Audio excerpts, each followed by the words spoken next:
ദൈവത്തെ മറന്ന് ദൈവത്തെ ത്യജിച്ച് കളഞ്ഞിട്ട് നമ്മൾ ഇരുൾ അടഞ്ഞ വഴികളിൽ തിരുനാളമാകുവാൻ ഇന്നത്തെ ചിന്ത. ദൈവനാമം വാഴ്ത്തപ്പെടുമാറാകട്ടെ. സദൃശ്യവാക്യം 23 അധ്യായത്തിൽ നിന്ന് പറയുവാൻ ആഗ്രഹിക്കുന്നു. ജ്ഞാനിയായ ശലോമനാൽ എഴുതപ്പെട്ട ഒരു അധ്യായമാണ് ഈ സദൃശ്യവാക്യം എന്ന് പറയുന്നത്. ഈ സദൃശ്യവാക്യം 23 അധ്യായത്തിൽ 3 പാട്ടായിട്ട് നമുക്ക് തിരിക്കാം. ഒന്ന്, മനുഷ്യകുലത്തിനോടുള്ള ദൈവത്തിൻ്റെ ആഹ്വാനം. 2, കുഞ്ഞുങ്ങളോടുള്ള ആഹ്വാനം. 3, സ്ത്രീ പുരുഷന്മാരോടുള്ള ആഹ്വാനം. അതിൻ്റെ കുറിവാക്യമായിട്ട് 23-18 വാക്യത്തിൽ ഇങ്ങനെ പറയുന്നു: ഒരു പ്രതിഫലമുണ്ടാകും നിശ്ചയം, നിന്റെ പ്രത്യാശയ്ക്ക് ഭംഗം വരികയില്ല. ആർക്കാണ് പ്രതിഫലം ഉണ്ടാകുന്നത്? എന്താണ് നമ്മുടെ ജീവിതത്തിലെ പ്രത്യാശ? നമ്മുടെ ജീവിതത്തിലെ പ്രത്യാശ നമ്മളെപ്പോഴും പറയാറുണ്ട് കർത്താവിൻ്റെ വരവ്, ഇല്ലേ? കർത്താവിൻ്റെ വരവാണ് നമ്മുടെ പ്രത്യാശ. പക്ഷേ ഈ ലോകത്തിലായിരിക്കുമ്പോൾ നമ്മൾ എന്ത് ചെയ്യണം, എന്ത് ചെയ്യരുത്, ആർക്കാണ് നമുക്ക് പ്രതിഫലം ലഭിക്കുന്നത് എന്നാണ് ഇതിൻ്റെ അകത്ത് പറഞ്ഞിരിക്കുന്നത്. മനുഷ്യകുലത്തിനോടുള്ള ആഹ്വാനത്തിലായി കർത്താവ് പറയുകയാണ്, നിങ്ങൾ ധനവാനാകേണ്ടതിന് പണിപ്പെടരുത്. പക്ഷേ അങ്ങനെ പണിപ്പെട്ട് കഴിഞ്ഞാൽ കൂടുതലായിട്ട് എക്സസീവ് മണി മേക്കിംഗ്, കാരണം കൂടുതലായി പണം ഉണ്ടാക്കാനായിട്ട് നമ്മൾ ശ്രമിച്ചു ലോകത്തിൻ്റേതായിട്ടുള്ള ചിന്തകൾ വന്നിട്ട് ദൈവത്തെ മറന്ന് ദൈവത്തെ ത്യജിച്ച് കളഞ്ഞിട്ട് നമ്മൾ കൂടുതലായി പണത്തിനായി കൂടുതൽ ഓവർ തിങ്കിങ് ചെയ്താൽ അതൊരു ദാരിദ്ര്യത്തിലേക്ക് വന്ന് അതൊരു കെണിയിൽ അകപ്പെടുമെന്നാണ് ആദ്യത്തെ പാട്ട് പറഞ്ഞിരിക്കുന്നത്. രണ്ടാമത്തേത് ആഹ്വാനം ചെയ്തിരിക്കുന്നത് കുഞ്ഞുങ്ങളോടാണ്. ബാലന് ശിക്ഷ കൊടുക്കാതിരിക്കരുത്, വടി കൊണ്ടടിച്ചാൽ അവൻ ചത്തുപോകുകയില്ല എന്ന് പറഞ്ഞു കഴിഞ്ഞാൽ കുഞ്ഞുങ്ങൾ തെറ്റ് കാണിച്ച് നമുക്ക് അവനെ അടിക്കാൻ അല്ലെങ്കിൽ ശിക്ഷിക്കാനുള്ള അവകാശം നമുക്ക് ഉണ്ട്. അവനെ ദൈവഭക്തിയിലും അതിനാണ് നിന്റെ ഹൃദയം പ്രബോധനത്തിനും നിന്റെ ചെവി പരിജ്ഞാനോപദേശങ്ങൾക്ക് സമർപ്പിക്കുക. മാതാപിതാക്കളുടെ ഉപദേശങ്ങൾക്കും അവരുടെ പ്രബോധനത്തിനും അതുപോലെ ദൈവത്തോടുള്ള ഭക്തിയും അവർക്ക് ഉപദേശിച്ചു കൊടുക്കുകയും അനുസരിച്ച് ജീവിച്ചാൽ അവിടെ ഒരു അനുഗ്രഹം പ്രാപിക്കുവാനായിട്ട് ഇടയായിത്തീരും. മൂന്നാമത്തെ പാട്ടെന്ന് പറയുന്നത് സ്ത്രീകളോട് പുരുഷന്മാരോടുമുള്ള ദൈവത്തിൻ്റെ ആഹ്വാനമാണ്. അതായത് സ്ത്രീകൾ,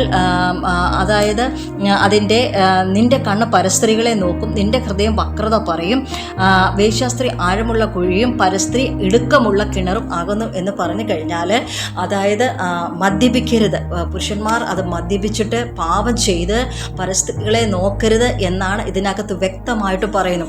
ഈ കാലഘട്ടത്തിൽ കാരണം മ്ലേച്ഛതയുള്ള വക്രത നിറഞ്ഞ കപടത നിറഞ്ഞ കെണിയിൽ അകപ്പെടുന്ന ഒരു ലോകത്താണ് നമ്മളിപ്പോൾ ഓരോരുത്തരും ആയിരിക്കുന്നത്. അത് രാവിലെ ഉണരുമ്പോൾ തന്നെ നമ്മൾ ന്യൂസുകളിലും മറ്റും നമ്മൾ ഇത് കേട്ടുകൊണ്ടാണ് നമ്മൾ ഉണരുന്നത്. ഈ വന്ന കാലഘട്ടത്തിൽ ഏറ്റവും കൂടുതൽ സ്ത്രീകളാണ് ക്രിമിനൽസായിട്ട് മുന്നിൽ നിൽക്കുന്നത്. കാരണം അതായത് ഫോണിൻ്റെയൊക്കെ ഒരു ദുരുപയോഗം, അല്ലെങ്കിൽ കാരണം അവർ കെണിയിൽ അകപ്പെടുന്ന രീതിയിലുള്ള സോഷ്യൽ മീഡിയ അങ്ങനെയൊക്കെയുള്ള കാര്യങ്ങളിൽ പെട്ട് ഇപ്പം വളരെയധികം കുടുംബജീവിതത്തെ പോലും തകർക്കുന്ന രീതിയിലാണ് ഈ കാലഘട്ടത്തിൽ നമ്മൾ ജീവിച്ചിരിക്കുന്നത്. അതായത് അവിടെയൊക്കെ ഒരു ദൈവഭയമില്ലാത്ത ഒരു ജീവിതം നയിക്കുമ്പോഴാണ് ഇങ്ങനെയൊക്കെ നമ്മുടെ ജീവിതത്തിൽ കടന്നു വരുന്നത്. ഇതിനകത്തെ മെയിൻ സന്ദേശം എന്ന് പറയുന്നത് ഒരു സെൽഫ് കൺട്രോളാണ്. നമുക്കൊരു സ്വയം നിയന്ത്രണം എല്ലാത്തിലും ഉണ്ടായിരിക്കണം. അതായത് കുഞ്ഞുങ്ങളോടുള്ള നമ്മുടെ കുടുംബജീവിതത്തിലായാലും നമ്മുടെ വ്യക്തിപരമായ ജീവിതത്തിലാണ് നമുക്ക് എപ്പോഴും ഒരു സെൽഫ് കൺട്രോൾ, ഒരു സ്വയം നിയന്ത്രണം നമ്മൾക്ക് ഉണ്ടാകണമെന്നാണ് ഈ വചനത്തിൽ പറഞ്ഞിരിക്കുന്നത്.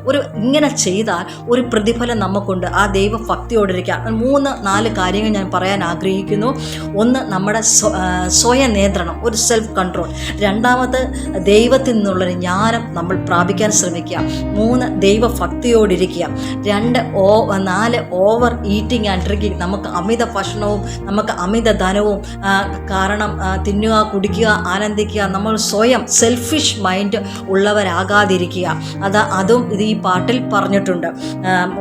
5-ാമത്തെ കാര്യം പറയുന്നത് ഒരു ട്രൂത്ത്ഫുൾ ലൈഫ്. അതിൻ്റെ 23-ാമത്തെ വാക്യം, നീ സത്യം വിൽക്കുകയല്ല വാങ്ങിയത്രേ വേണ്ടത്. ഒരു ട്രൂത്ത്ഫുൾ ലൈഫ് അത് നമ്മൾ നയിക്കണം. 25-ാമത്തെ വാക്യം ശലോമോൻ ഇങ്ങനെ പറയുന്നു: നിന്റെ അമ്മയപ്പന്മാർ സന്തോഷിക്കട്ടെ, നിന്നെ പ്രസവിച്ചവൾ ആനന്ദിക്കട്ടെ, മകനെ നിന്റെ ഹൃദയം എനിക്ക് തരുക, എൻ്റെ വഴി നിന്റെ കണ്ണിന് ഇമ്പമായിരിക്കട്ടെ എന്ന് പറഞ്ഞു കഴിഞ്ഞാൽ ഒരു ഗോഡ്ലി ലൈഫ്, ദൈവഭയമുള്ള ഒരു ജീവിതം, ദൈവത്തോട് ട്രസ്റ്റ് ചെയ്തുള്ള ഒരു ജീവിതം നയിച്ചാൽ തീർച്ചയായും യഹോവ ഭക്തിയോടിരുന്നാൽ ഒരു സത്യകരമായ ഒരു ട്രൂത്ത്ഫുൾ ലൈഫ് നമ്മൾ ജീവിതം നയിച്ചു കഴിഞ്ഞാൽ തീർച്ചയായും ഈ മ്ലേച്ഛതയുള്ള ഒരു കാലഘട്ടത്തിൽ ജീവിക്കുവാൻ നമുക്ക് കൃപ നൽകും. അങ്ങനെയുള്ളവർക്ക് ദൈവം ഒരു പ്രതിഫലം നൽകും. നിന്റെ പ്രത്യാശയ്ക്ക് ഒരിക്കലും ഒരു ഭംഗം വരികയില്ല. ഈ വചനങ്ങളാൽ ദൈവം നമ്മളെ അനുഗ്രഹിക്കുമാറാകട്ടെ.